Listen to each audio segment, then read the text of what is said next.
Welcome to the very first podcast in the screenplay rewind segment of our lives. Ron, how are you doing? I'm doing good. I consider it a segment of our lives because it's a very special day when we subject the audience to these things on a biweekly basis. But here we are. Yeah, here we are doing what we do. I don't want to say do best, but what we do, Yeah, that would reflect quality right?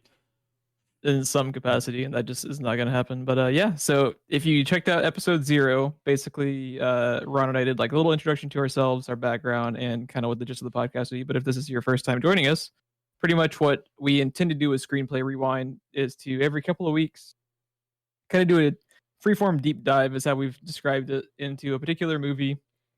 And our first movie to kick off the podcast is going to be John Carpenter's The Thing. The Thing. Because you're goddamn right, it's gonna be The Thing. We were talking about in the episode 0, maybe my favorite movie of all time. Like, it's hard to judge because there's like 4 or 5 movies that are just like, right there. Where, like you said in the episode 0, it's kind of like not my favorite movie of all time, but it's up there. It's pretty damn good. It's my it's for sure my favorite horror movie of all time. I could say that much. Yeah, but if I was John going, Carpenter's The Thing. if I was going horror, it's definitely in top 5, probably top 2, but it's not top 1. Yeah, it's the only thing that gets close to it horror movie wise is Alien, which is my top 1. Yeah, so it's like, your number 1 is my number 2, and they're just right, like 1A and 1B. It's like picking kids. But yeah, John Carpenter's The Thing, written by Bill Lancaster and John W. Campbell Jr. Basically, what we're gonna do is just kind of give like a brief overview of the plot, and then we're going to dive deeper into specific elements we want to discuss, and then we're intending to kind of discuss our thoughts on the film and different elements of it, and then kind of wrap up towards the end of the podcast with behind the scenes trivia, some casting decisions that almost were, and just kind of behind the scenes tidbits. So first and foremost, we are going to go into full detail with every movie we discuss on the podcast. So if you have not seen John Carpenter's The Thing, spoilers, please pause and go watch it, because it is one of the best horror movies ever made. This is part of the reason why we're doing every other week with this show, because we're going to give you time to find the movie and to watch the movie before you join us, because we're not holding back. There's going to be nothing but spoilers the whole time. So just a basic little plot synopsis of John Carpenter's The Thing. So the film starts out with like a flying saucer on the edge of the Earth's atmosphere. It kind of starts to crash towards the surface, and then it cuts to kind of sensibly, modern day. Movie takes place back in the 80s when the movie was filmed at an Antarctic base right outside of the kind of Arctic landscape, where you see this dog being chased by, the guys in the helicopter, and you're just like, what the fuck's going on? They're going after the dog, trying to snipe. They're doing everything they can to kill this dog. And the first time you're watching the movie, you're just kind of like, what the fuck? What the hell is going on? And it's like the cutest dog, it's like this like kind of husky. It's just they're dropping like, grenades. They're going, they got a full-on sniper rifle, and I get he's in a helicopter, but man, that guy's a bad shot. Yeah, or maybe like land the helicopter and aim a little bit. It's just a dog. So you're following this kind of chase as they go up towards a North American, it's like a science research facility. Yes. And they're, having the same kind of reaction the audience is, like, what the fuck is happening? Because, like they're hearing all these gunshots go off. The dog kind of runs up towards their camp. And in true American fashion, they all just kind of gather around and stand there and drink booze and watch what's happening. They don't even really talk or look around. They're just like, huh. And then, another drink of whiskey. Exactly. Oh, it's great. So the dog descends upon the facility. They kind of go out to see what's going on. in an attempt to throw another grenade at the dog, one of the people who were chasing it in the helicopter drops a grenade near their helicopter, blows up the helicopter. Which is why you always take your mittens off before you pull the pin on a grenade, because mittens are slippery, man. Yeah, mittens bad things happen to good people. Bad things happen to good Norwegians. Norwegians. It may be minus 40 outside, but do you want to blow up your own helicopter? Do you want to be that guy? Yeah, don't be that guy. Don't be blowing up the helicopter grenade, man. So the one guy dies with the explosion next to the helicopter that gets destroyed, and the other guy who's been chasing the dog runs up towards the American scientists and other people stationed at the facility, and continues shooting at it, and actually injures one of the people at the facility, and then is as a result then shot by the kind of the chief who's in charge of the facility. Yes, the guy that's Gary. in charge of the station, which I would believe is that Gary? Yes, it's Gary. That's Gary, played by Donald Moffat. That is a hell of a shot out a window with a pistol, by the way. He shoots the guy through his eye on his goggles. Yeah, it's a good fucking shot. The guys had a lot of time target practice. They should have tossed him the rifle to shoot the dog if only they spoke English. Yeah, and then the movie is fucking over. Like it's all you had to do, bro. Right, that's all you had to do. All you had to do. So with that point, they're still just kind of like in shock over what's occurred, and the dog then just kind of basically chills out at their camp, only to in true human fashion, they're just like, man, it's just a fucking dog, man, come here, dog, and then they take the dog inside, right? Just a dog. Yeah, they think they've gone nuts. They think contributing to the confusion is the people that were chasing the dog can only speak they're from their Norwegian base. I don't know exactly what language they're speaking, but it's not English. They can't, like, if they only could have been bilingual, the movie could have been a lot faster. Why can't you speak American? Speak America, and then the fucking murder dog, doesn't kill everybody. Jesus Christ. I didn't think to even look it up until now, but I want to say that I've heard before on another podcast, if you translate what he's saying, like he's warning them about the dog. Oh yeah. When they shoot him. Like, yeah, we'll get into more conversation about that later in the show. But But the other odd thing here is they bring the dog in and they go put out the helicopter, right? And the odd thing about the helicopter is full of kerosene. They have just jerry can after jerry can of kerosene. And it's just like, well, what the hell? They got grenades, they got guns, and they got kerosene, and they're chasing a dog around the Arctic. So they have this dog, just kind of chilling out around camp, and then as the movie progresses, you start to realize that the dog is essentially this kind of mutant alien that can, morph itself into whatever it wants to assimilate, and kind of that becomes really apparent in the kennel. Yeah. So, the dog has been the thing, and the thing is kind of infiltrated the camp at this point because they just kind of let the dog roam about, and you can kind of see where it goes from there. So the very first thing we need to talk about is the most important character to discuss and introduce properly is Kurt Russell as R.J. McCready. The helicopter pilot. Yes. So McCready is one of my absolute favorite protagonists because he is, to a T, pragmatic.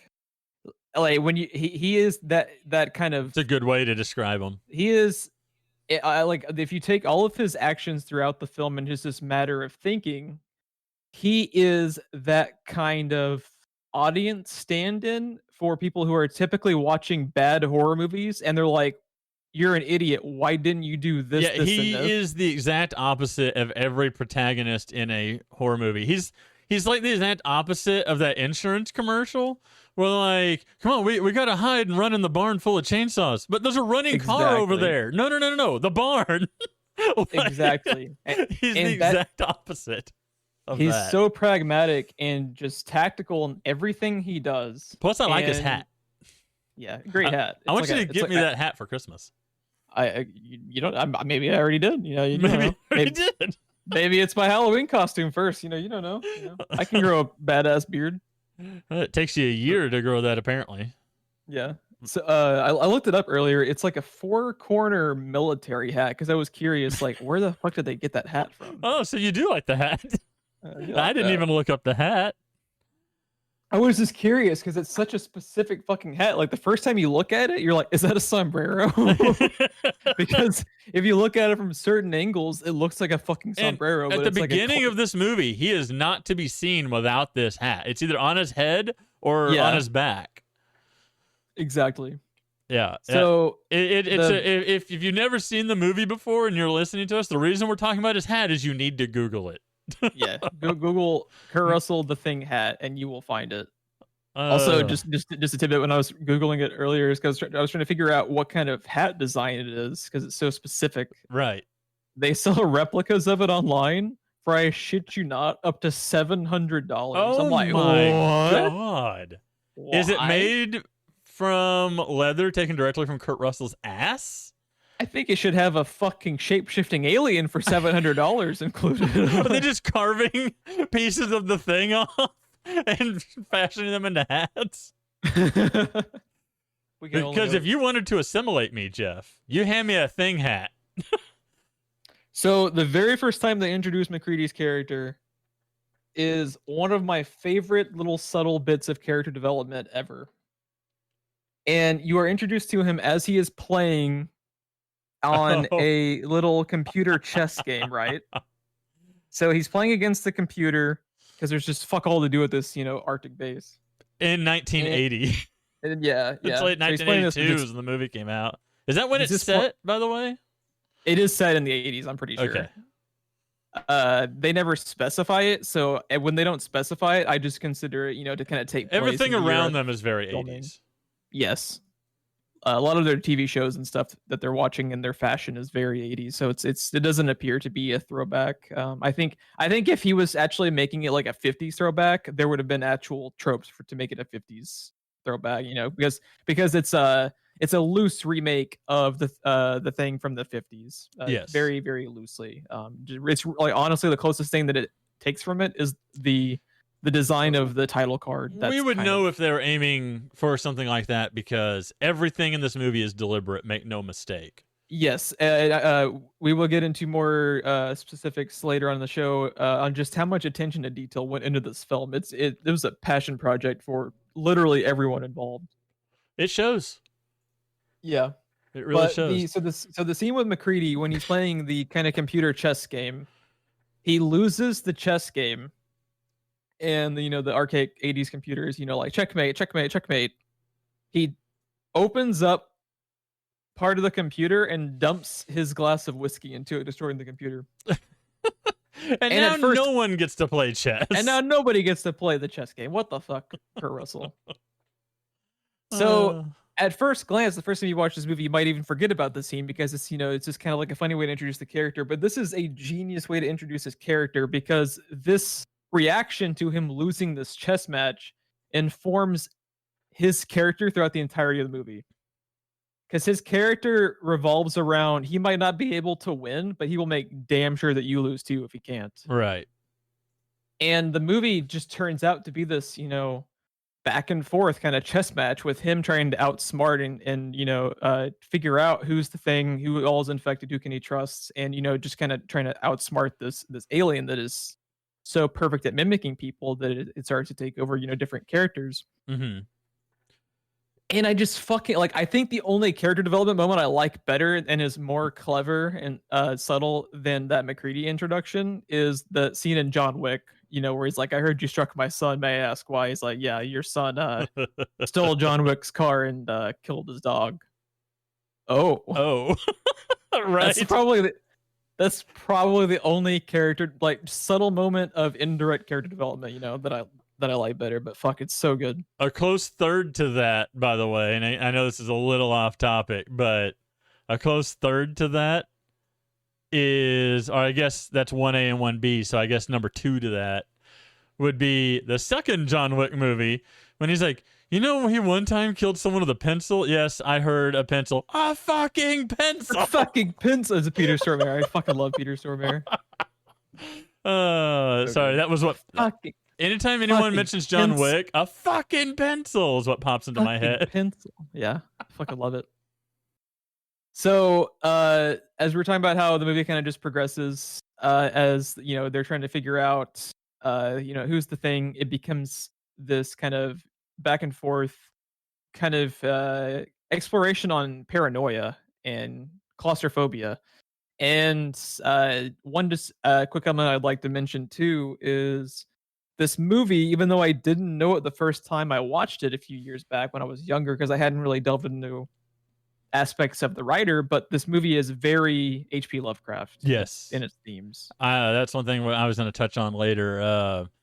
It is probably one of the best movie adaptations of anything Lovecraft without being anything directly from Lovecraft.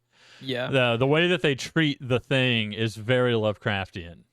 Yes. And I was going to get into more on that when we talk about special effects later.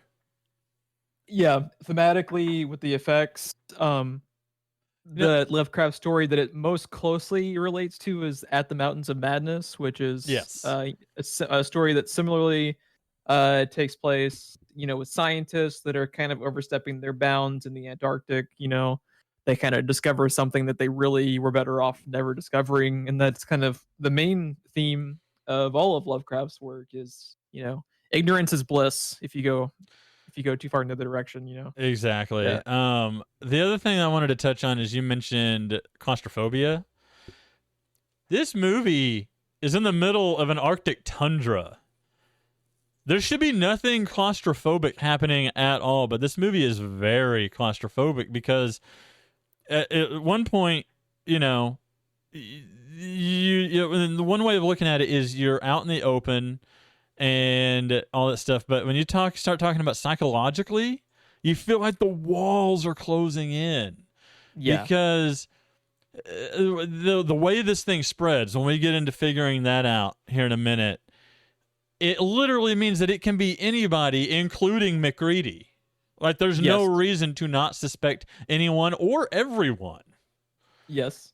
The movie also makes very specific decisions to, like you said, include McCready as a suspect who could be the thing, because another popular aspect of Lovecraft's works that also influenced a lot of John Carpenter's films is the idea of like the non-reliable narrator. Yes.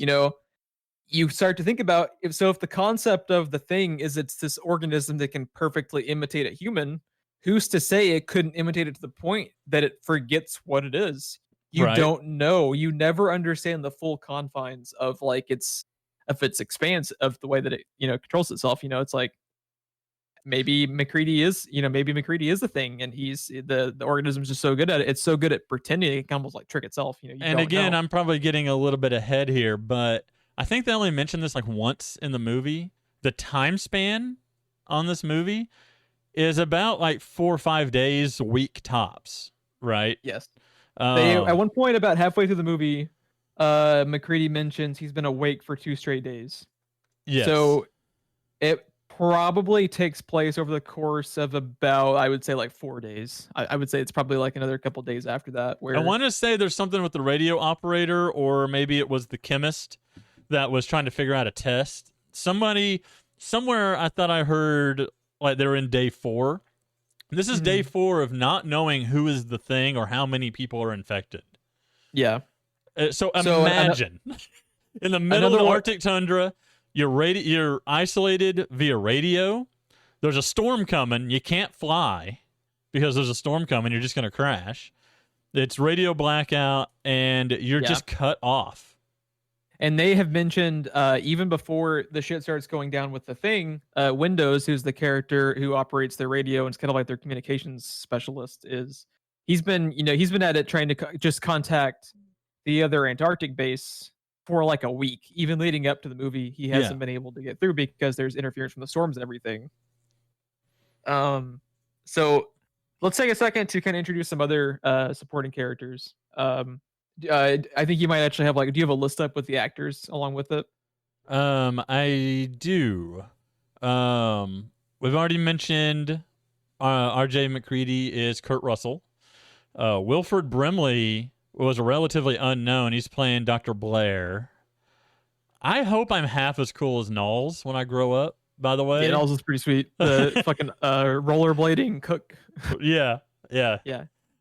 He's got an It, excellent choice in music also. yes. Yeah. Which, by the way, very superstitious. Really? That's the song that is playing when all of this starts that he's listening to in the kitchen. Yeah. That was genius. That stood out to me. Nothing is ever an accident in a John Carpenter movie. He is so meticulous. Everything again is so deliberate in this movie. It's insane. Keith David, this is basically his screen debut as Childs. He was a stage actor, and apparently, from what I understand, was having issues not like full on displaying emotions like very flamboyantly displaying emotions like you would on a stage. They'd have to keep dialing him back. Gotcha. But the one that I was happy to see, just because I like this guy, he's always just like a character actor kind of on the B team, but he's in the background. He always kind of stands out whatever scene he's in, is Charles Hallahan. I forgot he's in this. And which character does he play? He's Norris. Okay. Think Spiderhead. That's Charles Hallahan. Gotcha. Gaping Norris. That's a Dark Souls joke for anyone listening. Yeah. I understood that reference. In Dante's Peak, which is another one of those movies people make fun of now, but it's actually a really good movie. I actually really enjoy that movie. I forgot he was in that, but yeah, I remember that now. Here's Pierce Brosnan's boss, and he dies, spoilers, I guess, on the bridge to the fucking Wilhelm scream. Ron's favorite movie tidbit in cinema history. Damn it, stop using the Wilhelm scream. But yeah, that's the other notable names that I recognize. I want to say Donald Moffat was a big thing like in 70s and 80s, but that's the names I recognized the easiest. Yeah, and the outside of Kurt Russell. Oh, and he's Gary, by the way. Donald Moffat. I didn't say who he was playing. Yes, Gary, the kind of commander of the Institute. He looks like. Do you know what he looked like to me? It took me a while to think of who he was reminding me of, and I'm blanking on the character's name, but the main guy in Jaws, the sheriff. Oh, Brody. He reminds. Yeah. He really invokes Brody. See, like the thing about it though, is his kind of his presence in the movie would make you think that. But what's interesting is even before later on in the film, when they kind of nominate McCready as the kind of leader of the group of people, just because Gary found himself in a compromising position where he basically could have been the thing because of the blood that gets damaged before they're about to do a test. Right. And they kind of them, even before McCready is named at that point, the kind of leader of the group, if you watch throughout the movie, anytime anytime shit hits the fan and they're in like an urgent situation, all of the characters go to McCready. They do. McCready is kind of like the leader of the group, even without being the commander. That was one very slight nitpick that I had with the movie, because there's a moment that you mentioned when he gave command to McCready, and he's like, I'm no longer fit to be in command, so you'd want to like follow someone else. I'm like, you're in command? I had no idea he was in command until he said that, because every time something happens, all eyes go to McCready and everybody does what he says. And then McCready is just like, yeah, you guys don't have a choice. I'm taking it over. And he takes the gun. Because the thing is I think the reason that is in the script is because they're just trying to show, like it's not really like a trope in the horror genre as much. But you see that a lot in kind of like disaster films. Like the person in charge usually is kind of a shit, like a shithead, and they're not really like capable of taking control of the situation. And you can kind of see how think Aliens, how right? Gary he's not incapable of leading. It's just not his personality. And when shit hits the fan, I think they're just kind of insinuating that, and it's kind of like a real life situation. Like a person with a more pragmatic and just kind of straightforward personality would end up being the leader. It's not like rank gets thrown out the window in that type of Do we situation. know what kind of expedition they are doing? I don't believe they ever have any kind of background information on Because what they've they got a lot of research. guns, Jeff. They've got a Yeah, lot of guns. The note that I have is, why you got a gun in Antarctica, man? Like it, yeah. because I mean, it kind of makes sense because there is a little bit of like potential like wildlife concern. I could see. It kind of depends on just how many like expeditions they'd be doing. yeah, Because the guns they have pistols and there's a handful of like shotguns that are in yeah, that's what I was gonna say. the case that Windows runs to a gun case and smashes it and starts pulling out a shotgun. This is when, once they pacify him, they get him calmed down, is when Gary gives up command. But like I said, the first thing that popped in my head is why you got a gun in space, because I was just like, we're in the Antarctic, which, when I was growing up, they taught nothing could live in the Antarctic, and later it's like, oh no, there are some penguins, but like polar bears are North Pole. So yeah. why so many guns in the Antarctic? Did they get raided by penguin mobs? It could also just speak maybe to like the period The of Russians? time, being an 80s Cold War thing. Yeah. It's a government funded facility. I could see because like the thing, so like I would find it ridiculous if they had like M16s and AK-47s Right. and actual like assault rifles. All they really have are a couple of pistols and a single case of about 5 or 6 shotguns. That checks out to me. I think being a government ran facility, even for The type of guns check out for me, but they had a whole case with just shotguns lined up, and I was like, that seems weird. I could see a shotgun and a couple of pistols, but they had, if you look at that gun case he smashes, it's like 6 shotguns. Yeah, I think if the story was taking place in modern time today, I think you probably would see less. Yeah. But I think it ties into it being Cold War era, personally. But yeah, it could be. I hadn't thought about Cold War era. I wasn't thinking 1982, so but yeah, it could be. So with the kind of cast being the way it is, Also, I wanted to point out that Gary has like a gun belt with a holster on it, and he is the only military-looking man. Everyone else is just kind of like in blue jeans and stuff like that. They don't really act military, and they don't use like call signs. They don't talk like military. They don't talk on the radio like military. They're science either. institutes. They're not like a military base. They're it's yeah like right. But Gary is in that stereotypical like army brown jumpsuit, and actually it wears his pistol on his hip. Yeah. Anyway, sorry. So the first kind of instance of the thing transforming actually within the camp happens once the dog is finally put into the kennel along with the other huskies they have. I think they're huskies that they have. So just real quick, like I don't know if it was a single person or like a group of people. Whoever was in charge of handling the dog who is the thing did a masterful job, and John Carpenter and the editor did a masterful job picking the scenes that are included in the movie because it's just a dog, but goddamn, just like the looks that it gives sometimes, the way they linger on the dog, it makes it seem just so preternatural. There is a moment, I think we've jumped past it in the timeline of the movie, but there's a moment when they're coming back from the Norwegian station that the dog is looking out the window staring at them as they're coming back from the helicopter. Do you remember that shot? That is chilling. Because it is just a dog, and you don't really suspect it. It's just a fucking dog, and you don't suspect it. It's just a dog. And, it cuts to them at a distance. You can hardly hear what they're saying. You can just hear that they are talking. They're coming back. They're talking. And then it just cuts to this damn dog looking out the window, but with its head kind of lowered. Like, it's not like its head is up and it's like, ooh, people. Like, its head is kind of lowered. Its mouth is closed, and it's like on alert, watching them out the window.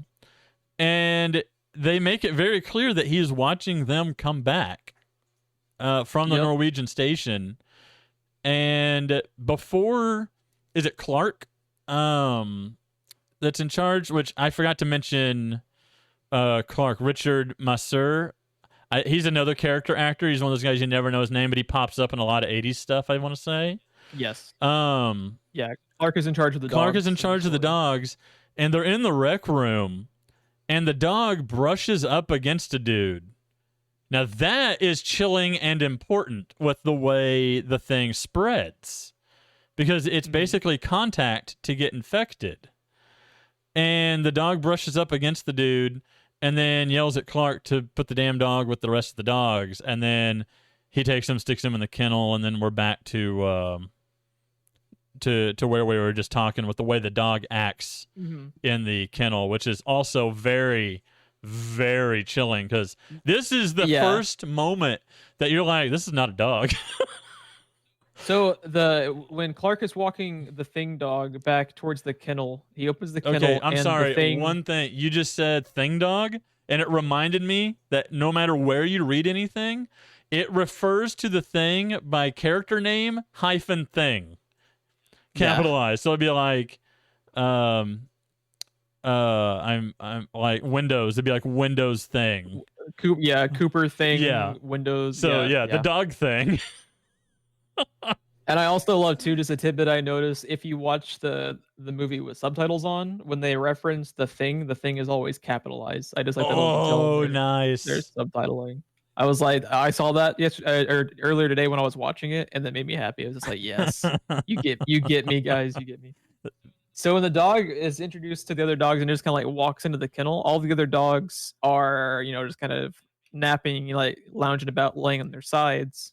And the thing dog just walks in and kind of sits slightly perched up, staring at the wall of the back of the kennel and nothing. Doesn't move. And doesn't move an inch. And it's just a fucking dog sitting down, but the editing and the dog handling and that camera angle so well. The cinematography on that just, even. Yes, everything is just so meticulously done and perfect. Like, you've seen moments where, like, the dog looking out the window watching them come back, that you're like, something is off about this dog. But again, like I said, this is the first time that you're just like, that ain't no dog. And another thing that reinforces the scenes with the dog is the soundtrack.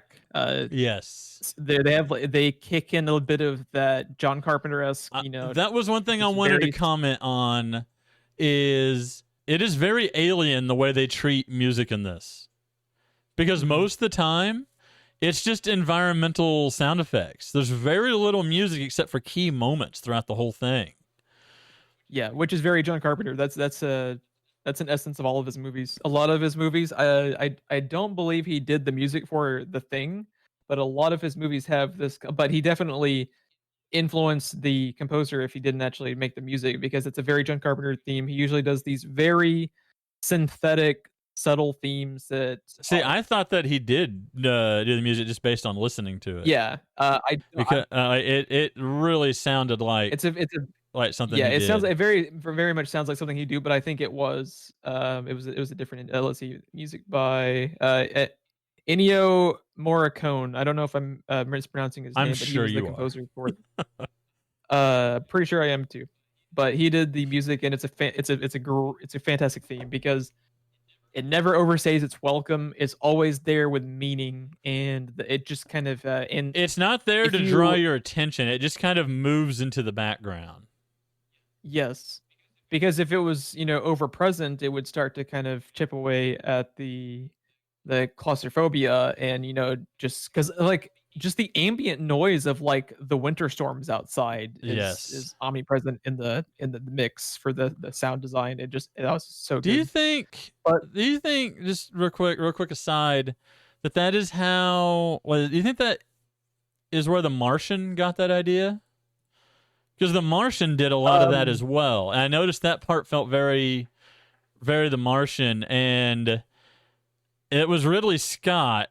And I know he does a lot of that in Alien also. But it feels like a lot of the John Carpenter, Ridley Scott stuff like work off of each other a lot. It's just like they keep borrowing from each other all the time. And some of those shots, even in The Martian, reminds me of this compound out in the snow with the storm going. Yeah, very much so. They've always been, and it's one reason why I like both of their films so much. They're two of my favorite, absolute favorite directors. Is if not my favorite two directors, is there's a very There's a similar commonality. theme and style that they bring to their movies, and just how fucking lean most of their movies are. Like they do not fuck around. Like the Thing is about an hour and 50 minutes. I think it's like an hour and 47 once the credits start, and it's like it feels faster than that. This movie goes, even when you've seen it multiple times like I have, it's just paced so well, and it had no holds barred just all throughout the plot, It and I love doesn't that feel about like it. it's being rushed, but it moves. It's Yeah, always it, it's moving. it's it's deliberate but not slow. It's kind of subtle too, the way they do, the way they advance forward in time, because the something will happen, and it'll be kind of like weird or like looming, and then it just kind of fades out to black and cuts to another shot of the compound outside or them in the rec room or something, and it's like, okay, that was the end of that day. Now, dawn of the third day or whatever. Yeah. But it's not done like, I always feel like whenever you talk about a transition like that, people immediately jump to Star Wars with the way they do the transitions and stuff. Those fades don't really stand out. It's a real subconscious thing, just in your brain clicks, oh, we're moving to the next day now. Yeah. It's really subtle. It's really well done. And the editing too kind of influences the kind of the character type of, they're all starting to lose their shit, not just because they're having to deal with this thing, but just lack of sleep. Mm-hmm. Even if you're not encountering, like a fucking alien shapeshifter, if you've been awake for 3 straight days, pretty much, you're gonna start to lose your shit and get at each other's throats just because of human nature. So when you add that in, like the editing is very subdued. I think to kind of blend time, just like time would be blending for the people in the situation itself. It's all really well done. Yeah. So let's talk about the special effects. Oh So the my first time you get to God. really be introduced to these special effects is in this kennel scene, because the dog. It really makes me wonder what some of the stuff in Bloodborne must have smelled Oh like. god. Like the one reborn. Yeah. You would have like Yeah. 12 deaths. Just Anything Yahargle. you would have 12 deaths if it was a natural situation, just on smelling some of the monsters and stuff. In Oh Bloodborne. my It'd be God. brutal.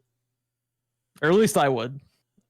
I would just die immediately just because of the smell, let alone the vicious combat included. But the movie is probably most notoriously well known for its use of practical effects, and it's shown fucking spectacularly in the scene, because the fucking dog, once Clark has left the kennel, turn the lights out, and it's just the thing with the other with the dogs, its fucking face splits open in 4 different directions, almost like it reminds me of the Demogorgon design from Yes. Stranger Things, how it just kind of peels like a It fucking opens up orange. like the Demogorgon from Stranger Things, like he said, and the fucking dog's skull is in the mouth, and it just drops the skull. And it's like, I know it's a movie and I know that it's like all practical, but you just watch some of the shit that moves in this movie, and I can't help but think every time I watch it, how the fuck did they make this movie? Because shit just That sound too. yeah, the sound design, how just fucking It makes that like locust slash like cicada noise. yeah. And that also reminds me a bit of like moments in Alien. You hear a sound effect kind of like that. There's something about that sound that especially when you alter the frequency of it, because this is like a deeper version of that sound that like a cicada makes. Yeah. And it's like slowed down or something a little bit, with all these fucking wiry tentacles going every which direction, just impaling dogs. It's fucking nuts. The just like the tendrils. I like, because like you can kind of think about how they would have approached certain elements of it, but like there's sometimes just dozens of individual tendrils moving on these special effects, and it's just like, I don't know how they did it to have every single Nothing looks like stop motion. Nothing looks like claymation. Nothing even really looks like a puppet. I don't know how they did this, it's Jeff. nuts because like later on in the movie they start to figure out that the thing every single cell is basically its own individual piece of the organism. Like every individual cell has survival instincts, and that comes through with the special effects because every fucking piece of the effects have life behind them. You know, Yes. they're very animated. Yeah, it's very, oh my god. The way that thing, I guess no pun intended, the way everything just kind of shoots out, like everything, this transformation's very slow, right? And they're giving you a really good look at this thing, better look than you really want looking at it. Yeah, And then these tendrils, but you can't turn you away. can't turn You're just away. mesmerized by like it's like grotesquely gorgeous. You're just drawn Yeah, to it. and these tendrils are going every which direction, just kind of like fluttering around. And then they just all of a sudden shoot out in all directions and spear all the dogs a couple different times. And then those tendrils start forming tendrils that wrap around the dogs. Yeah, and every time they have a different encounter with the thing, every encounter, the thing starts to develop its own specific like set of attacks or way of movement or body shape in each scene that it's in. It's never It just occurred to me where else you hear that cicada sound. yeah, it's just always You hear constantly. it in Independence Day. Oh yeah, yeah. In the lab when they're doing the autopsy and the alien wakes up. Hmm. You hear that same cicada sound or very similar to it. Because in this instance, you have the dog's skull piercing through like the peeling of its face. Oh Later on, you god. have one that's basically like a Venus flytrap. Yep. That's fucking crazy. Oh, and then the upside down spider leg head. Yeah, yeah, Gaping Norris. Yeah, fuck, it's just all so good. Yeah. Oh my god. So from this point, they start to realize what they're dealing with. McCready's essentially, even before he's officially put in charge, he's always kind of in charge. And the movie proceeds to just be this kind of back and forth chess match between McCready and the Thing. There's only so much you can do when you can't trust anybody. Yes. He feels McCready feels that he's not the Thing, and he knows that everyone else isn't one because they would more than likely just all turn He on him. says as much, yeah. Yeah. Uh, and they have their really only defense against it seems to be burning them. That's the only kind of defense mechanism they have against It's it. the only way to be sure, man. Yeah. So, the specific element, Which, by the way, they're using kerosene to do. So now it makes sense. yeah, All the kerosene that was found on the helicopter, Yeah. what the Norwegians were going through, what they were chasing the dog for. Because when we went to the Norwegian base, it was all burned up. They had totally annihilated their base. It was burned to the ground. And it had fled their base in the form of a dog, and they were trying to shoot it to. You can knock it out temporarily, basically, because, like we said, each individual cell is another life form, but you can take it out, and then you have a very short amount of time before it regenerates or comes back to burn it, and that was their plan. They were going to douse it with kerosene and light the fucker on fire. Yep. Blowing it up seems like a really bad idea. They try to do that a lot. If every piece is a little organism, would you really want it to rain across a radius? Right. Everyone seems to reach for the dynamite first. So before the just real quickly, we're gonna start talking about how the Thing starts to take over specific members of the cast. So it's a really cool little tidbit that the first time before the dog is actually put into the kennel, you see the dog kind of just walking around the institute, and he's kind of walking through their little dorms they have, where each of the people there have their own room. Some of them bunk with like a roommate. He's learning, Jeff. He's learning. The dog is going down this hallway. You don't see whose room it is. You never get a good look at the person the dog is walking up to, but the person is alone, and all you see is their shadow and them react to the dog coming in. And what's really fucking cool is that this attention to detail they bring to this movie, just in like all aspects, is perfect, because they specifically did not want to have a shadow that could be recognizable, and they actually used one of the stuntmen. So the stunt coordinator, Dick Warlock, which great fucking name, Dick Warlock. That's like a fucking film noir series, detective stories. I would watch Dick Warlock, Private Eye. Or a Mel Brooks character. That too, yeah, I'd watch that as well. But he's so they use the stunt coordinator to throw everyone off the scent. Just kind of figuring out who's the first person that could have been turned. One of the cinematographers for the movie talks about how the first person that they use before they realize their shadows would be too distinguishable is Palmer, who's the mechanic, the dude with the stringy black hair. He's kind of pretty much always just seen, just kind of chilling, smoking weed. He's smoking weed and has a Walkman all the time. Yeah. So one detail I noticed on this viewing today is once they have set the dog thing in the kennel on fire, when they really quickly go to put it out, the first person you see run in to kind of initiate them, in my opinion, putting out the fire too soon. I would let the fucker burn for a couple of hours.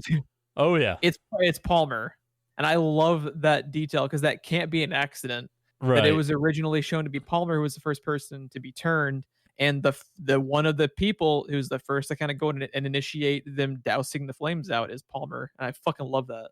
The movie continues. It's just kind of back and forth. Them consistently getting more and more paranoid. They don't really have a way yet to figure out who's still human, who's the thing. And all throughout this, one character specifically who just starts to lose their shit, and you can't really blame them, is Blair, Wilford Brimley's character. And Wilford Brimley over time, essentially, unfortunately, kind of became a meme. He's diabetes. Diabetes is the first thing anyone says when they think about Wilford Brimley, but I think he's really good in this movie. Wilford Brimley is an excellent actor, or he was. He's so underrated because you see him in the scene where they show him, kind of start to destroy the pieces of the helicopter. He destroys one of their kind of snowplow type machines where they could actually potentially get away from the base.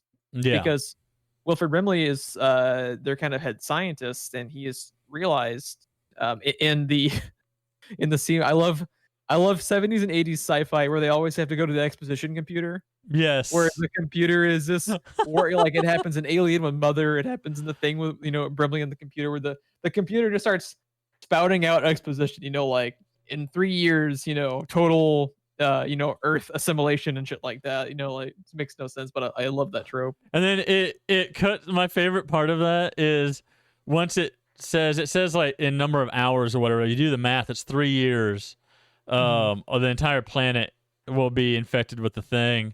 And then it just cuts to Wilford Brimley, who just kind of very subtly shakes his head no, just like and then it cuts away, and I was like, what? 1980s cinema, you.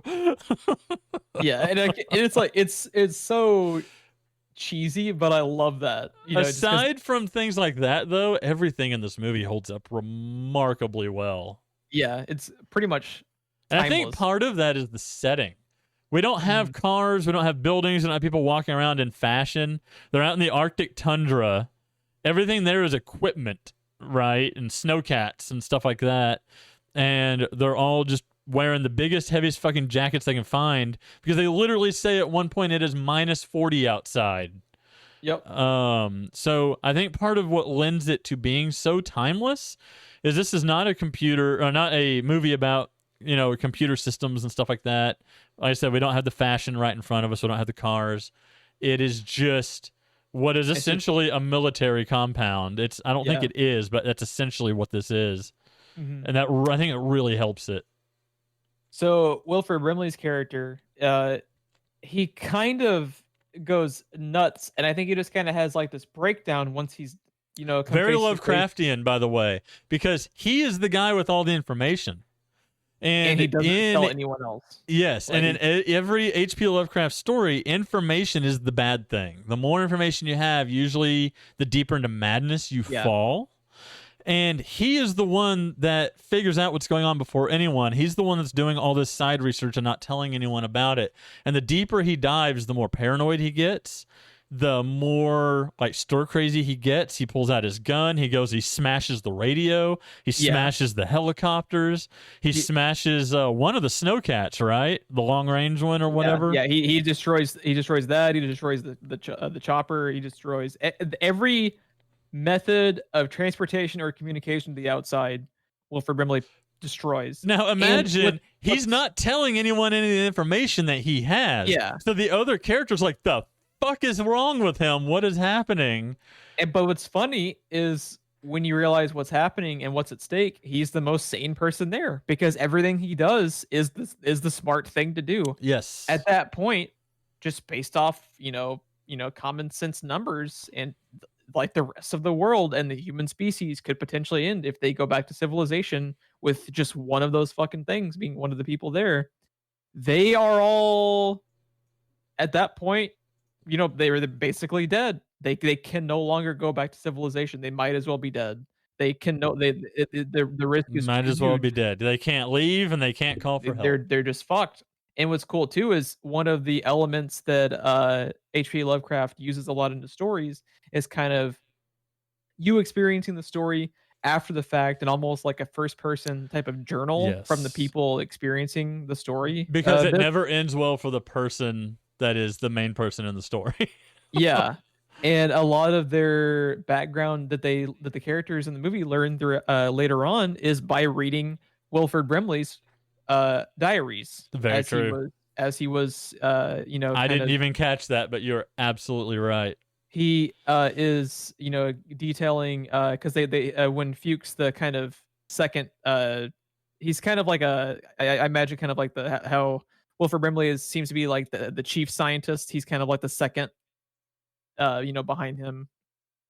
And he talks about how you go read the rest of his journals. We need to figure out everything we can about it, and it influences a lot of what they know about it. And it's just so it's a really kind of like heartbreaking thing in that they all just instantly think Wilford Brimley's fucking nuts, and he kind of is, but he's not wrong. Right. And MacReady's kind of like doing everything he can, but you start to kind of realize it's a losing battle no matter what. And the thing with MacReady is that it doesn't matter. MacReady is just so fucking logical.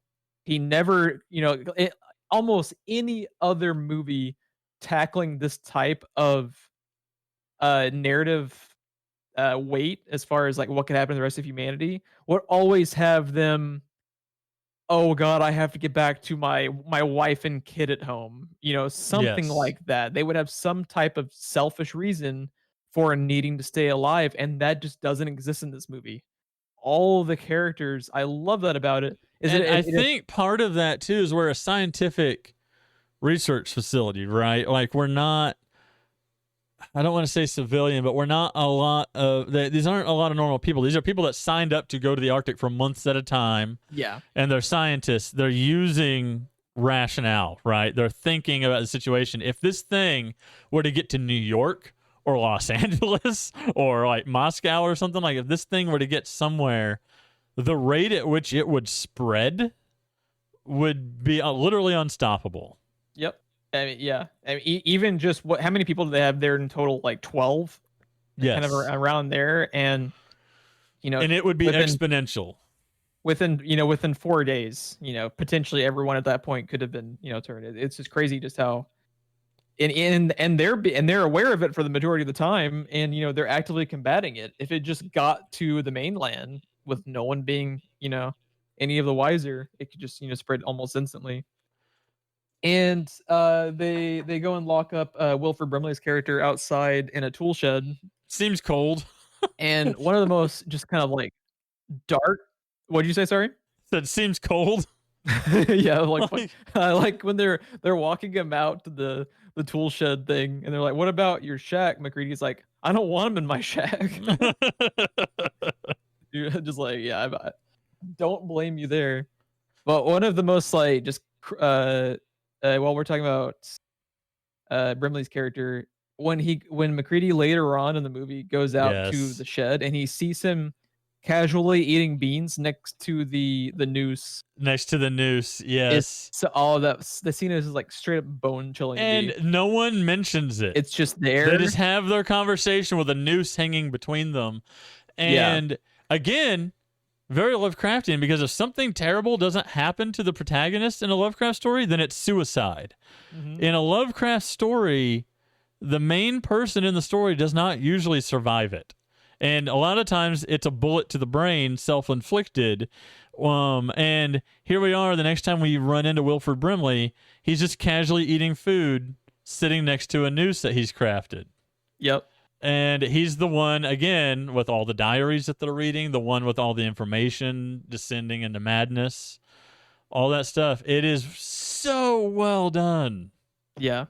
This movie isn't, even though I know everything that happens, every time I rewatch this movie, I am engrossed just like I was the first time watching it, because it's just so fucking well paced and acted. And there's so many details to come over, you can't help but notice something different every time. I didn't remember the noose. I had no memory of the noose. Yeah, because it's just there.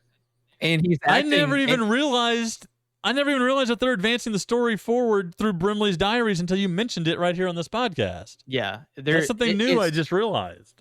It's so in every scene has like its own flavor of like subtext as far as the way that the characters are reacting. There's almost like little hidden, kind of subplots that happen in plain sight. As once you've watched the movie and you're going back for a rewatch, you can start to pick up on specific instances where the people who as a thing start to actively increase the paranoia.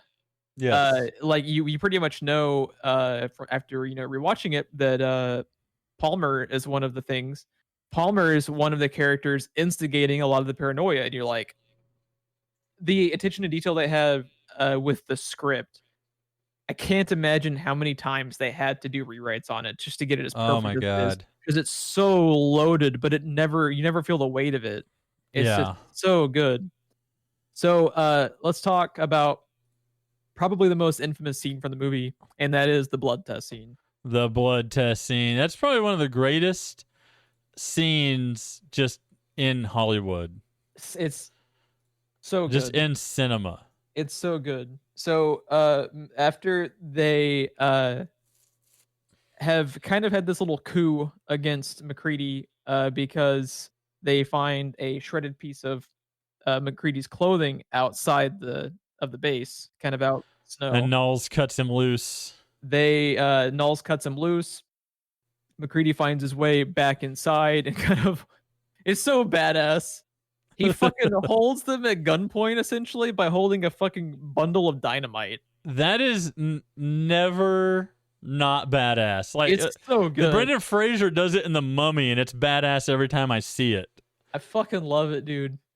He's just like he's like half frozen to death, holding the fucking the bundle of dynamite, and he's just like, "You come at me, we all blow up." And because it's MacReady, they all know he's telling the truth because he'll fucking do it. He doesn't have to win, but he will make damn sure that you lose. That's just how he operates. That's his character.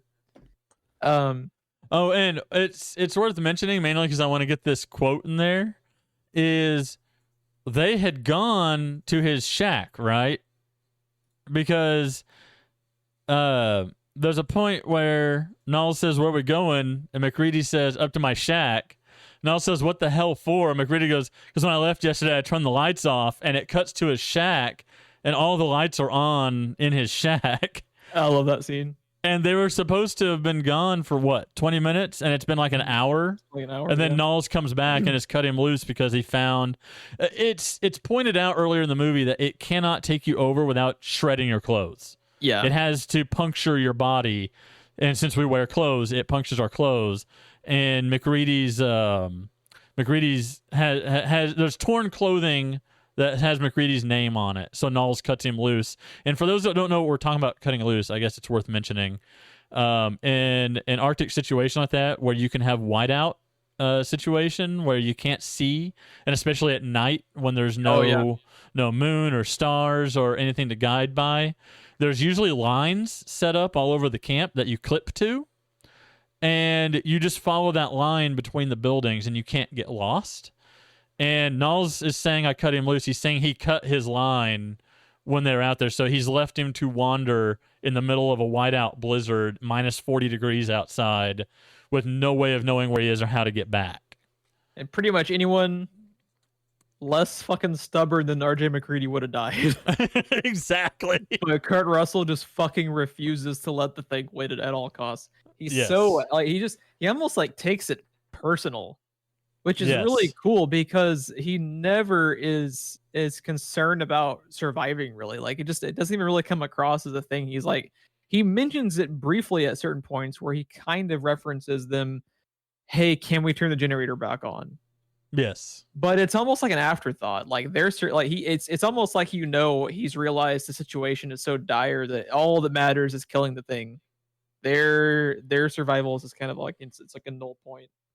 So the blood test scene is just pure tension because he has figured out that, like we talked about earlier in the podcast, about how the thing is multicellular, different from the way a person is, because the person's blood and tissue is just that, it's just tissue, but every little cell within the thing wants to live. Every piece of the thing has survival instinct and wants to survive. So he takes a blood sample from each of the characters and torches a bit of wire with the flamethrower, blue flame, and touches the exposed wire that's heated to the blood to see whose blood reacts and whose blood doesn't. And the whole scene, as far as just like them taking the blood tests, only lasts about, like probably like 2 minutes at the beginning before they actually have, who's exposed as the thing. It's a long, tense 2 minutes. It feels like an eternity, and I love that about it because it is almost painful in the best way. You are just on edge. Because this is it. This is where we're finally going to learn who's who and what's what. Yeah. And until it happens, you don't even know that it's the legitimate. Like the characters at first kind of don't buy it, and then once he touches the blood of Palmer with the exposed heated wire, and it just freaks out. The editing, once it freaks out in the petri dish, is great. When they're all tied together on a couch, basically, and they're all tied together, including Palmer. And as soon as his head starts splitting open, he starts turning into this monster. Everyone's just like, "Oh my god!" And they're all tied the fuck to out, it. dude. It's so good, but the editing almost like lulls you into a false sense of security because it's not the first blood test they do or the last one that ends up being the positive one. It's about 2/3 the way through when you're like, is this even going to work? The characters start to comment on it. Oh, this test is bullshit. Yeah. And then the editing, once the blood reacts and it transforms into this almost like tentacle of just like blood, very bloodborne. So much bloodborne in the tentacles and shit. I love it. And it's so fast and so sudden. Even our hero McReady reacts and jumps back, and for some reason is holding the fucking petri dish as he's doing it. I would not be fucking holding the petri dish, dude. I would be unspooling that wire, and it would be like tied to a pole. I would not be anywhere near this thing. And what's funny is I think they make a point of that because I'm pretty sure after they have the little encounter with the Palmer thing and eventually take it out, he starts to do the blood tests, I think, more remotely. Like I think at that point for the last couple, I think he is testing them on the table instead of holding the fucking petri dish. Oh, it's so good. It's a human moment, right? Our hero is fallible. Because you don't. It's the thing, especially the first time you watch it, you don't think about it. You don't know what to expect, just the same as he doesn't. But when you've seen the movie a few times, you're just like, why are you holding it? Yeah. And after they have the encounter with the Palmer thing, and they do the last couple of tests, I love how the very last person to be tested is Gary. And they're looking at him after they've completed the tests, and then Gary just is like, I'm sure you're all, you've been through a lot and everything, but I would like to not spend the rest of winter tied to this fucking chair. And the movie is as like dire as the situation is, and as like grim of a thematic story that it is. They do have moments of humor to kind of break up the tension. Like I like the one scene where the spider head thing just kind of skitters past them, and they have that scene when they're all looking at it. That what earlier, the fuck? it's like you gotta be fucking kidding me. And then they just torch it. It's like there's moments of humor in it that I think are really good Well, because that was Norris thing, right? yes, that was the Norris thing. That great that when Norris has gone into cardiac arrest and he's trying to use the paddles to shock him back to life. He's doing the CPR paddle things, the defibrillator, and it just fucking gaping dragons open and chomps on his hands. Oh my And god, takes the first his time I watched hands that off. movie, that scene freaked me out, dude, because I didn't know it was gonna happen. I was just Yeah, like, oh it's my so god. sudden too. It's not telegraphed in any way. Yeah. And the as they're burning it, the neck starts stretching and elongating, and the head like lowers down the side of the desk until it falls. Mhm. And then it like its tongue shoots out like a venom tongue, wraps around a desk and pulls itself in. And then the head fucking sprouts legs, Jeff. But in a very Bloodborne way, the head is like upside down. Yes, and I love it. the eyes are not the eyes from the head. They like come up out of the neck. Yeah, and they're like almost like antennae. It's Yes, antennae. it's fucking creepy, dude. And it just starts skittering away, and it has that it's moving so slow. Like you can tell it's moving with intelligence, right? It's not just running. It's running, it's moving slowly behind furniture and stuff, and then it's going out the door. And it's got that fucking sound effect when the legs touch the ground too. But it's going out the door very slowly. And then, like you said, it turns around and it's like, oh, you have to be fucking kidding me. And they'll turn around like, whoa. Like, Yep.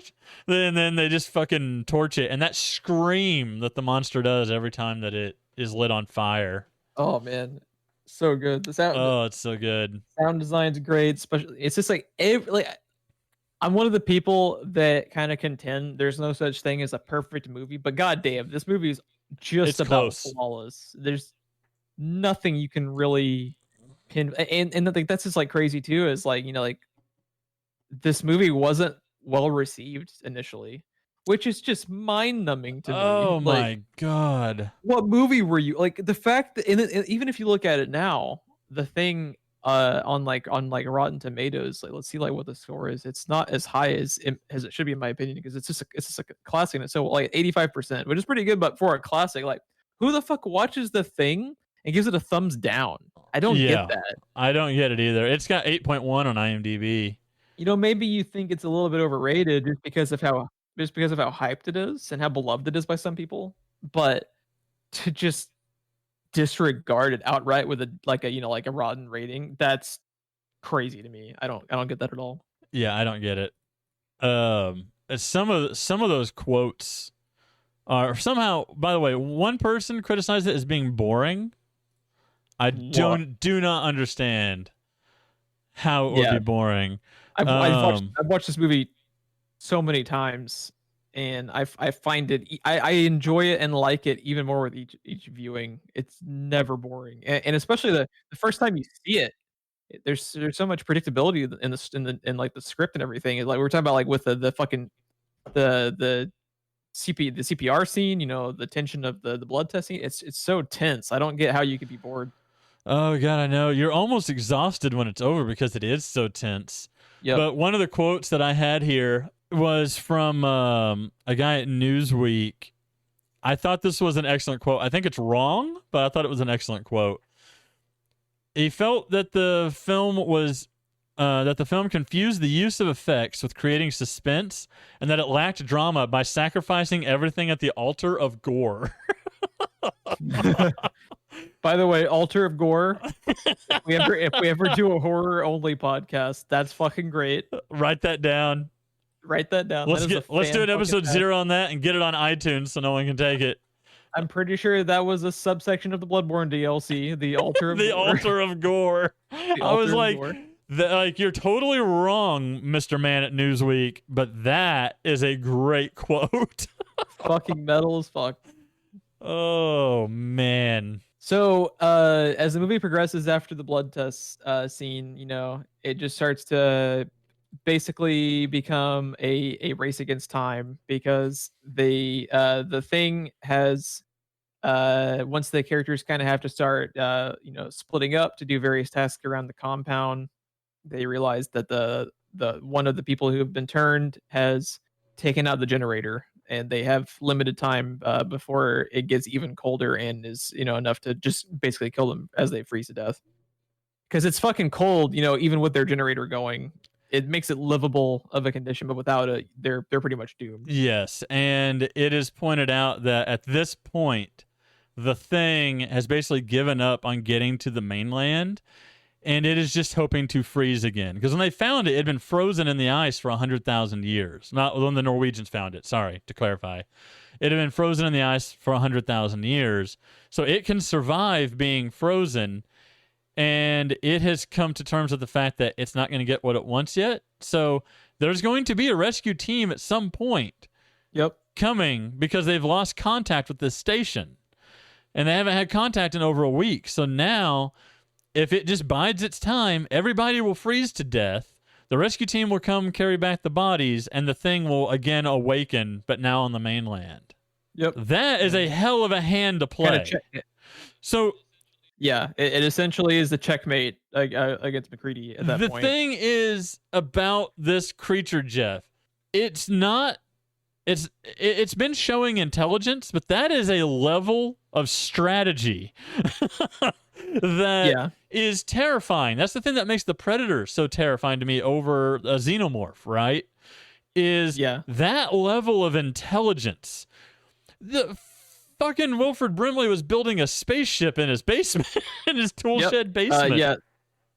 One of the things that has to split. So after they've had the blood test, one of the things that they have to split up is they leave Keith David, his character Childs, behind as Knowles, Gary, and McCready are going out to when they figure out that the generator has been destroyed.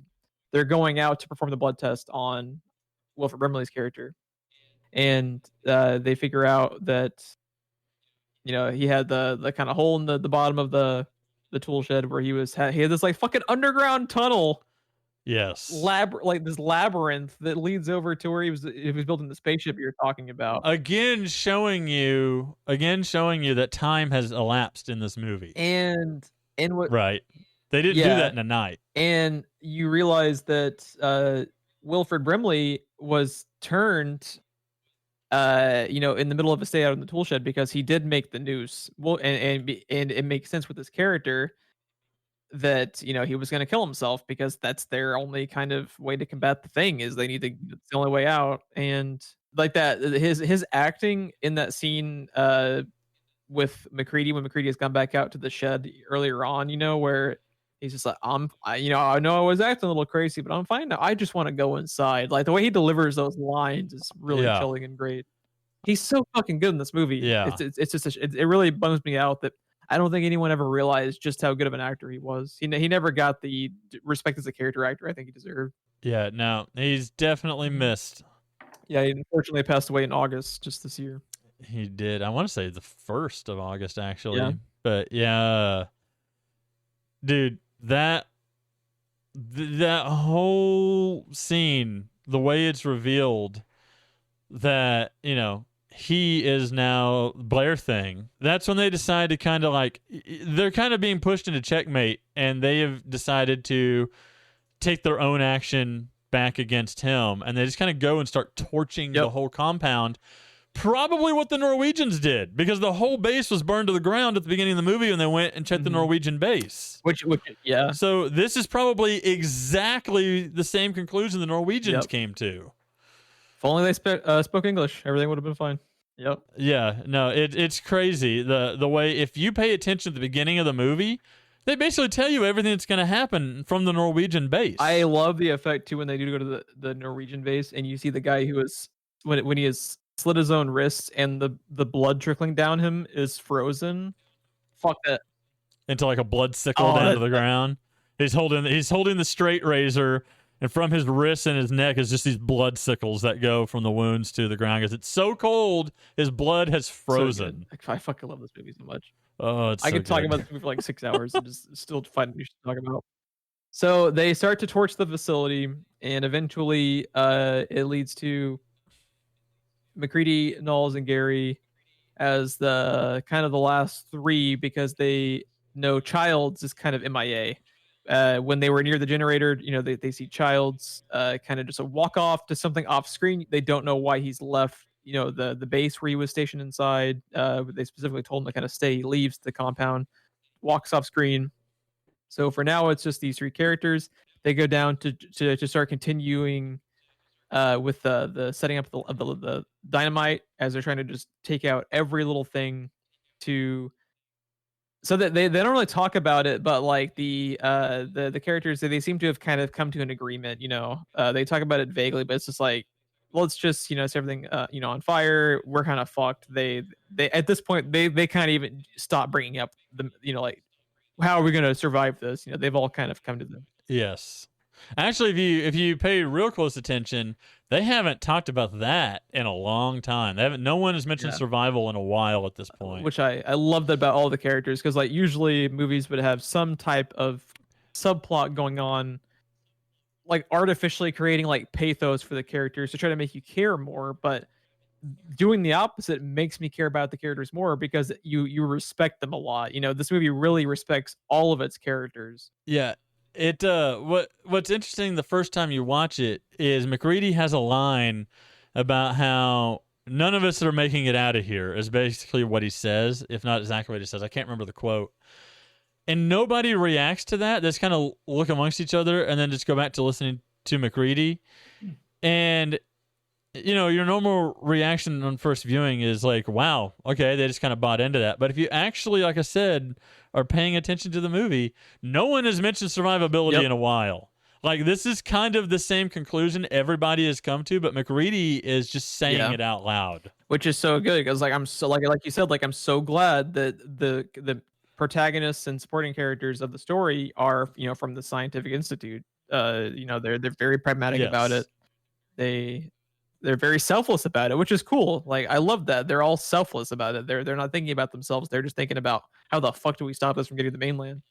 And they're down in like this kind of like almost like catacomb layout where they've gone down to take out the rest of the machinery. They have the funny line where uh is it like a backup generator they've gone to because they figure out that maybe it's like a separate specific generator that runs the heat, but they're at like a different generator where Gary's like oh, the generator's gone, and McCready's like, can we fix it? He's like, no, McCready, it's gone. Like it's literally gone. It's gone. So Knowles, Gary, and McCready are down near that area, and they are triggering the kind of final setup they have of the last of the dynamite to finish off the rest of the explosives. And Knowles goes to check on Gary, who has in the previous scene, fucking Blair comes out of nowhere, Wilford Brimley's character, and one of the coolest effects in the movie to me is where he just grabs his face and his face instantly starts to meld with his fingers, and it's like he's like sliding it. He's basically like using his face almost like a glove. It's so creepy. You can't explain it. You just have to see and it. he just drags him away. And he just casually drags him away off screen, and all you see is like it's like a foot shot where you just see like him like the lower half of him walk.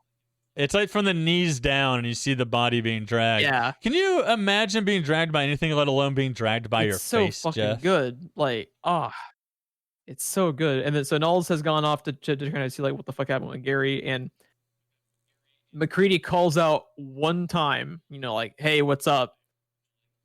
Here's nothing.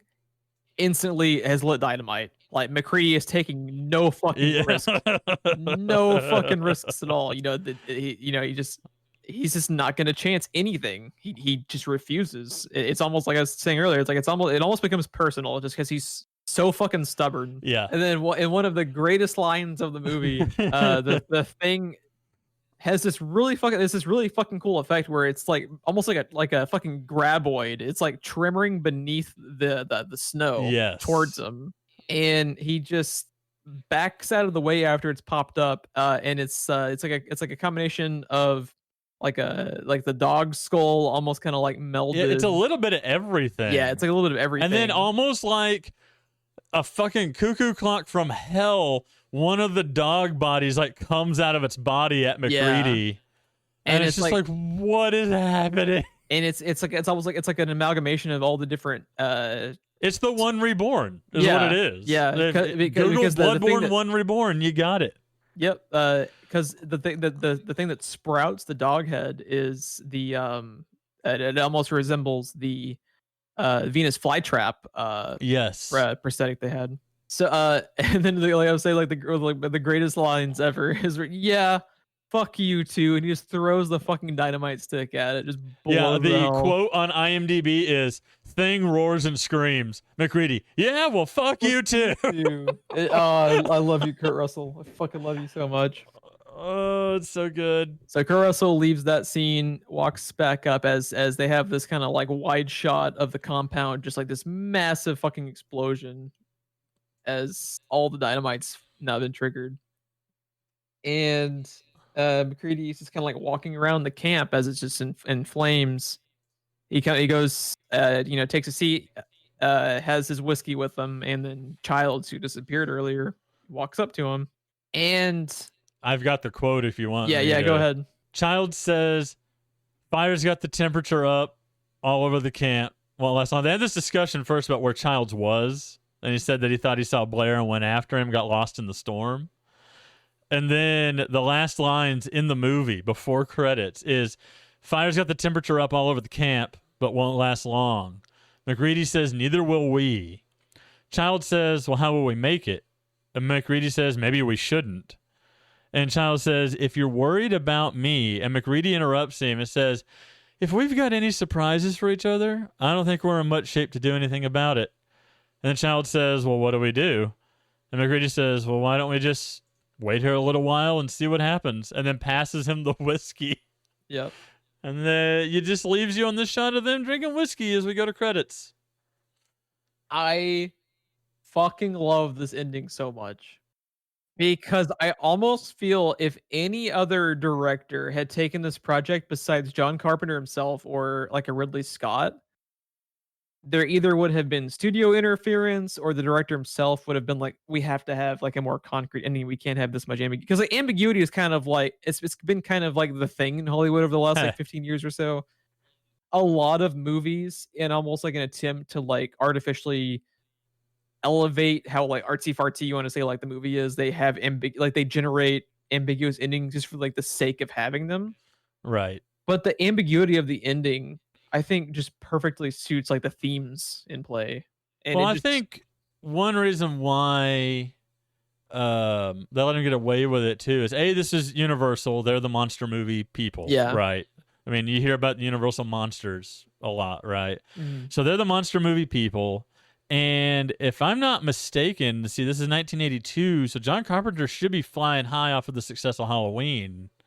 So he's kind of the biggest name at this point for horror, right? Yeah, Halloween was huge. So at this point, I'm pretty sure that they're just kind of like, yes, Mr. Carpenter, here's your check. Yep, kind of carte blanche, do whatever. Yes. He's already kind of proven himself, and they are the monster movie people. So I think Universal is a little bit more open to that kind of thing anyway. I don't think Fox or something like that, this would have ever have flown. Or like a Paramount. Paramount. This definitely would not have flown. Yeah. So one very popular theory is that the movie there's still ambiguity within what happens next. But as far as, I like the ambiguity of not knowing if one or both of them have turned.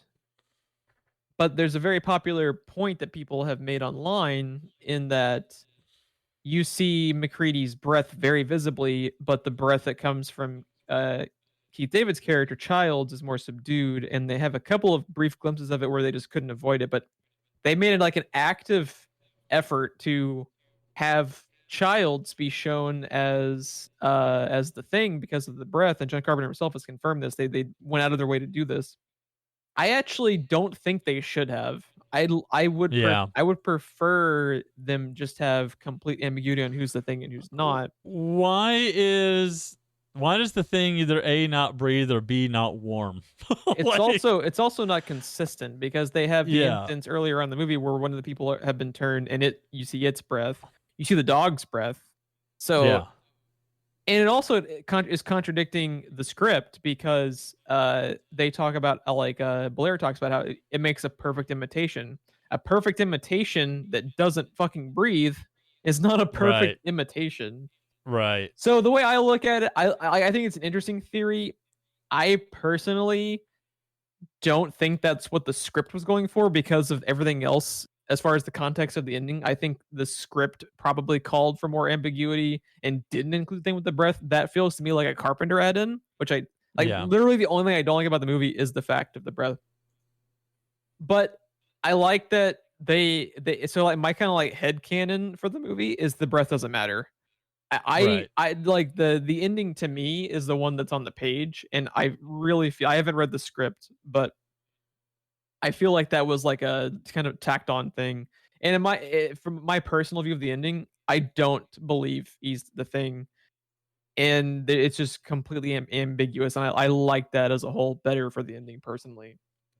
Yeah, I agree. I like it being ambiguous. I like the idea of that kind of Easter egg thing just because, Yeah, that's what you and I are kind of into, but like you said, it doesn't really work with the rest of the versions of the monster that you see. yeah, it's internally Um, inconsistent. yeah, so, I don't know. That's almost too subtle to be an Easter egg. It would almost seem I to me more like an accident. I I also never fucking noticed it until it was pointed out to me. I had watched the movie like 5 times before I heard about that theory, and I never fucking noticed it. Yeah. And fortunately, like I mentioned, you don't. Like They have a it couple of instances where you can make out Keith David's breath, which makes me happy because it feeds my headcanon of it didn't fucking it was never a thing right. they tried to do because they did. They, like John Carpenter talked about it. They did try to do this. Like it was intentional on their part, but I don't think that they should have done it. Yeah. I don't think they should have either. Yeah. But John Carpenter's movie, we have our head canon, Yep. but Yep. it doesn't really, I guess unless it's called out to you, it doesn't really take anything away. No. It's Yeah. so Not at all. It's subtle. interesting. So It's interesting to subtle. talk about It it. is an interesting tidbit, though. I just realized, Yeah. It's cool. I like it in theory. I just don't like it as far as right. the internal consistency of the ending and the movie itself as far Well, as the that ending being creature. completely ambiguous is so much better. Yeah. It's just Which it so much doesn't better. even if the breath thing had been perfectly done and completely intentional by all people involved, like including the script and everything, it doesn't defeat the ambiguity of the ending because the true ambiguity of the ending is what happens next. It has nothing to do with, which one Right. of them or both of them is the thing. It's that you don't know what happens. You don't know the ending, the full ending of the story, and that's the cool part that no matter what you believe about the breathing, no matter what, there's still ambiguity involved. But yeah, I love the ending. It's one of my favorite endings. At the very first viewing I had of it, I was like, wait, I want more. I want like want to know what happened. But like the more you watch it, I Right. think the more the ending grows on you, and you realize how perfect it is for this story. I remember being completely stunned the first time I saw it when it just goes to credits. Yeah, one of my favorite experiences has been introducing this movie to you because I don't think you had ever seen it until I showed it to you, and then just Now, like, I had seen it, but not in a very, oh, very okay, long not in a time. very long time. Yeah. Because I was like, familiar with it. My dad somehow was not a fan of it. So it wasn't one I got to see very often when it was on. uh-huh. But I had seen it. I had seen it like maybe once or twice long time ago. Okay. But I realized in my notes I have a quote that I glossed over that I had written down. Oh, sure. McReady sums up 2020 perfectly in the tape recorder scene when he said, "Nobody trusts anybody, everyone's tired," and then stops the recording. It's so fucking accurate, dude. I literally paused the movie and wrote that down when Yeah. he did it. That's great. 2020, McCready's take on 2020. Nobody Yep. trusts anybody, everybody's tired. Yep, that's on the money. Podcast is over. That's it. Hey, have I got news for you, Jeff? Mm-hmm. Did you know that sometime this year in 2020 they announced a remake of this movie? No. That's a thing we have to look forward to. Please let it go into development hell and never see the light of day. Like Right? the prequel alone was already such a fucking clusterfuck. Like, I love the tactility of this movie as far as the practical effects, and then making every fucking monster CGI and it looked like a Silent Hill direct-to-DVD sequel instead of a Thing movie pissed me off to my very core, dude. I was so mad. I watched the movie one fucking time, that prequel, and I'll probably never watch it again. Variety has an article dated August 24th, 2020. The Thing reboot in early development with Blumhouse and John Carpenter. Even with Carpenter involved, I don't want it. Blumhouse Productions and filmmaker John Carpenter are developing a remake of the 1982 horror classic John Carpenter's The Thing. Project still in early stages. No other details have been hammered out. Don't do it. I'll cry. I'll have apparently to see it. Apparently it was at a thing for Halloween Kills. That he talked about it. It was, let's see. Oh, it's never mind. This is now moving on from that part. But yes, that is basically from John Carpenter himself. Balls. I thought you would like that. Yeah.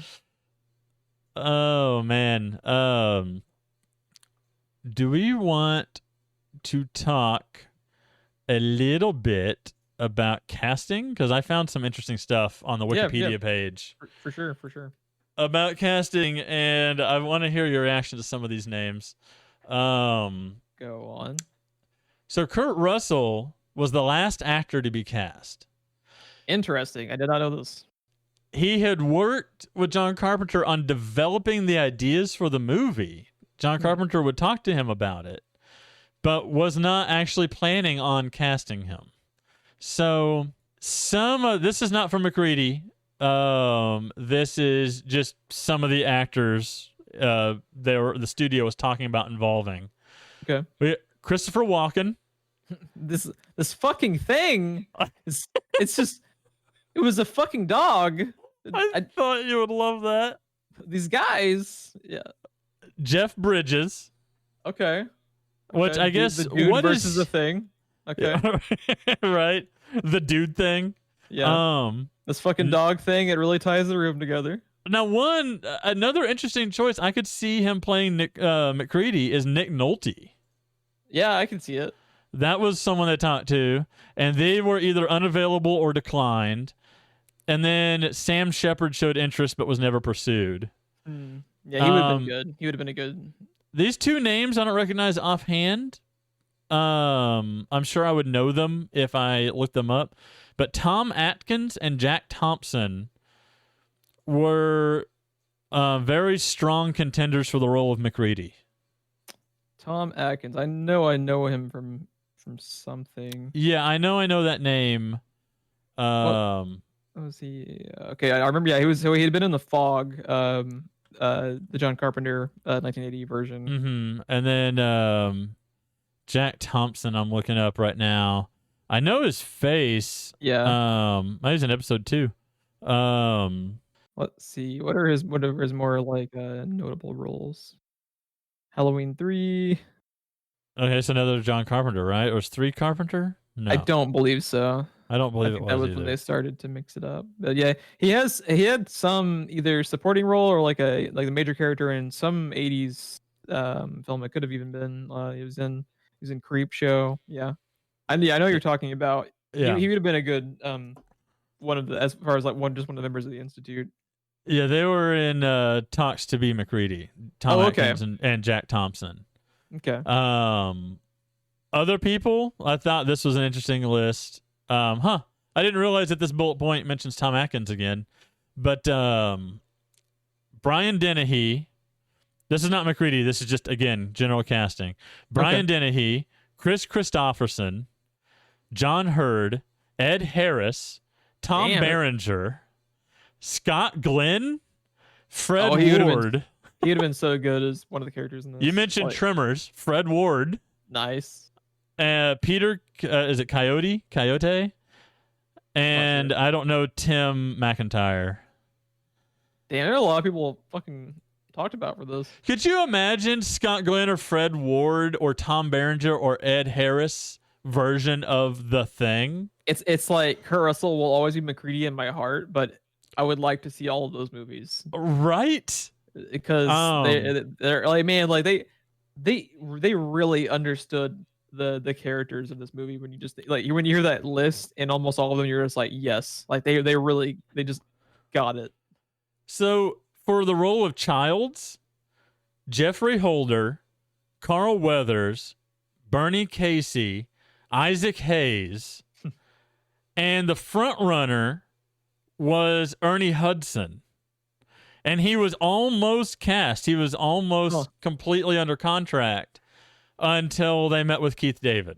And then they changed. I thought that was fucking fascinating. We could have had Ernie Hudson and Fred Ward, The Thing. Or Carl Weathers and The Dude. Like, I'm just thinking of fucking if Christopher Walken had been McCready to see him in that fucking hat. Yeah, fuck you too. Keith David and Christopher Walken at the end of the movie. That whole scene is different. That whole scene is different. Keith David's playing it exactly the same way he played it. But well, I guess we wait and we see what happens. See what happens? No. I had to work that into the episode because I thought that was fucking fascinating. Yeah. Christopher Walken should just be like a law for mankind. Should just be in every movie, even if it's just for a single scene. Everything needs more Walken, dude. Everything needs more Walken, even if it's just a flashback cutaway to how long he held a watch in his ass. Yep. So, are there any other tidbits that you wanted to include as we wrap it up? Just one that ties into my pick for our next episode. Ooh. Segways. Segue. It turns out that Universal and John Carpenter and everyone involved could not figure out how to do this movie, and it was placed on hold. They'd been talking about doing this movie since 1976. And in 1979, there was a very successful Ridley Scott movie that came out. I wonder which one that was. That reignited interest. Reignited interest in The Thing, and Universal set to work, and this movie came out in 1982. That 1979 Ridley Scott film is my pick for next time, and that is Alien. Bob. So yes, I am very excited to revisit Alien. I revisit that movie annually. Yeah, like we talked about, it's like we actually, when we did our one of our former podcasts, we at one point ranked our top 5 favorite horror movies, and my number 1 was The Thing, but my second favorite horror movie ever is Alien. I fucking love the first Yeah, Alien. and when we did that in that same episode where we did the rankings, I think I had those two reversed. I think I had The Thing as number 2. Yeah. And Alien is number 1. Yeah. I showed one of my friends Alien one time. He had never seen it. He fell asleep, and I've never spoken to him again. Good. Fuck that guy. Yeah, fuck that guy. Too. That's not true, but I thought it would be fun. I was very disappointed, but I finished the movie. I'm just saying, he slept, and I did not wake him up. I just finished the movie. I mean, you gotta watch. It's fucking Alien, dude. Yeah, it's fucking Alien. It's fucking classic. One thing that's gonna be weird for me, I'm probably just gonna go ahead and do it. I usually watch Alien and Aliens back to back. I'm probably just gonna watch both. Yeah. And report on the one. But Alien, directed by Ridley Scott, came out in 1979. If I'm not mistaken, Tom Skerritt is basically the name everyone expected to be on the poster. That was the one that put asses in the seats, right? Yes. So it stars Tom Skerritt, and everyone else was pretty much unknown at the time, but Sigourney Weaver, Harry Dean Stanton, John Hurt, Ian Holm. Like, what? Yeah. Oh, my God. And like, as a retrospective thing, it's like one of the best supporting cast ever for, like a sci-fi movie period, let alone like a horror entry like Alien is. But yeah, at the time it was not viewed that way because And also at the time, like your typical alien type movie, extraterrestrial movie, was basically just ET, right? So that my dad always told me he remembered going to watch Alien in theaters because shit like ET was the only real kind of sci-fi alien stuff there was, and it was absolutely terrifying. Yeah. I mean, I'm excited to talk about it. As we talked about at the very beginning, we check in with this podcast every other week to give people time to kind of seek out the movie if they want to like watch it in the meantime while we're prepping in the 2 weeks before the next episode. I'm just gonna really quickly check just watch so I can kind of point people if it happens to be in like a pretty popular streaming service. Let's see. I want to say they're on HBO Max. It is. So it is available on HBO Max for streaming. If you wanted to check it out, I actually recommend just getting HBO Max just in general because it's one of the few streaming services I actually think is pretty worth it because they have a pretty like regular influx of new movies they throw on there and getting the full catalog of HBO. If you have AT&T TV now, it's $5 a month. Oh yeah, that's a great deal, especially. Like, and a lot in I there. want to say that you can sign up for like a month free anyway, usually on stuff like that. Yeah, if not a month, at least like a week or two. Like they almost all have some type of free trial. But yeah, check it out for sure. And it's gonna be exciting to talk about. If you would like to check us out to get updates and little tidbits on Twitter, we can follow us at SPR Filmcast. Couldn't do screenplay rewind because 16 characters instead of 15. So yeah, fuck you too, Twitter. Yeah, that's never not gonna make me laugh. I want you to know that. I'm gonna think of that text message you sent me. You were so angry in that text message. Yeah. Cause I had tested it, dude. When I was going around setting up the fucking email, I was like, I went to Twitter and I put in screenplay rewind. It said not found. So I was like, sweet, it's not taken. And I tried to set it up and it was like, nope. And now we know why. God damn it. Yeah, that's my 2020 in a nutshell. At screenplay rewind not being a thing. Yeah, SPR Filmcast. Check it out. So, also, I did want to point out, if you're already listening to us somewhere, in case it's not your place, your regular choice for podcasts, I did want to call attention to anchor.fm. Well, it's like a ship's anchor. Anchor.fm/screenplay-rewind. We are available in 8 places now, Jeff. Oh, shit. That's 8 too many. But yeah, we're on Apple, we're on Google, we are on Spotify. Anchor is owned by Spotify, so that makes sense. Breaker, Overcast, Pocket Cast, Radio Public. So Tinder, Grinder, everything. all of the things. So, leave us ratings, leave us text reviews. If you like the show, tell us what you liked about the show. If you don't like the show, tell us what you didn't like, and maybe it'll change. Maybe we'll say fuck you. Who knows? Yeah, fuck you too. Fuck you. Fuck you too. We are very open to iTunes reviews screeches. Well, fuck you too.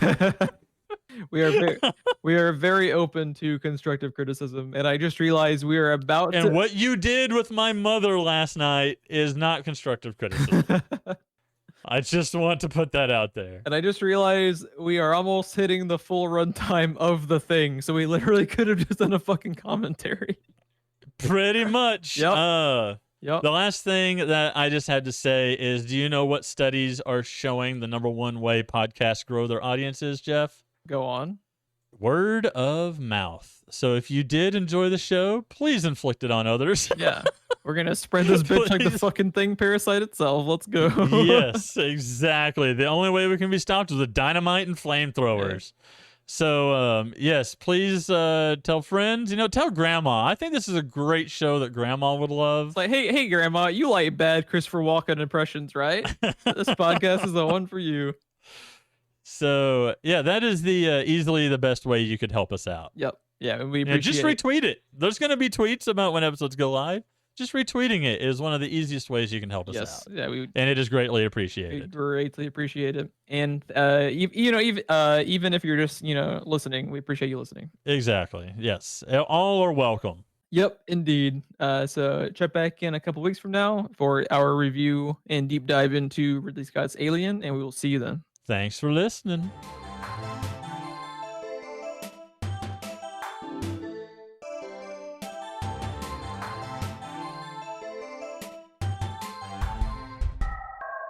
I am ready, but what I didn't do last time, I'm going to do this time, because learning, is I'm going to cut the recording and then start a new recording. So you have to like come back through and figure out where the actual podcast started. I was like, God damn it. It was like 18 and a half minutes of green room before I found the episode. I am confident. We have never lost a recording. Never. We've never had to redo anything before. No, that's fucking crazy talk. You got all your notes and everything ready? Yep. Let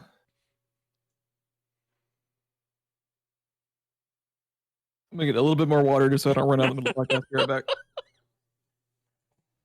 Fuck you, Rod.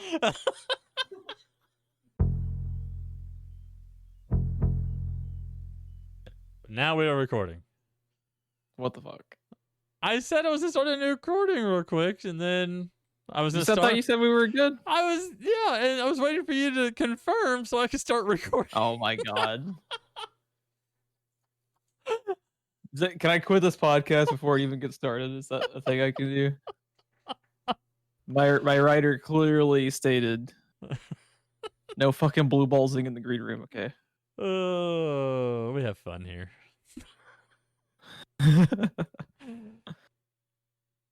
But we are recording.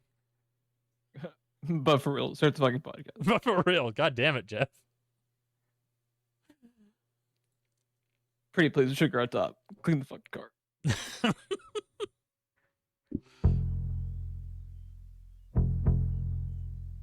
Correct, yeah.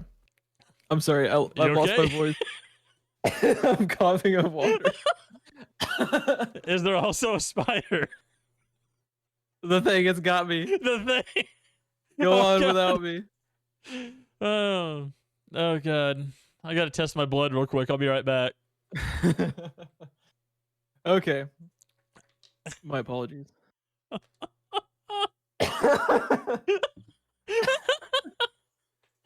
I can't fucking talk. Welcome to Screenplay Rewind. Everything's scrapped. Yeah, please cut out that section. You can include it as bloopers, but please, for the love of God, cut out that section. Nope. We do everything in one take here. Fuck. Okay. We do it live. Fuck it.